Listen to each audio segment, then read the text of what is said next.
ভারতীয় আগ্রাসন ইসকন তুই জঙ্গি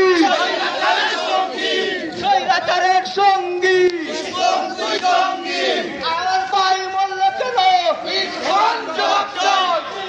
জবাব চাই ইসকন জবাব চাই আমার ভাই মূল্য কেন ইসকন তুই জঙ্গি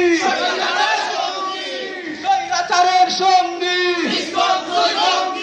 অ্যাকশন টু অ্যাকশন খালেদা জিয়ার অ্যাকশন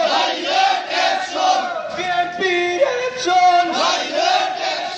তারেক জিয়ার অ্যাকশন আবু সাঈদ মুক্ত শেষ হয়নি যুদ্ধ ভারতীয় আগ্রাসন রুখে দাঁড়ান জনগণ ভারতীয় আগ্রাসন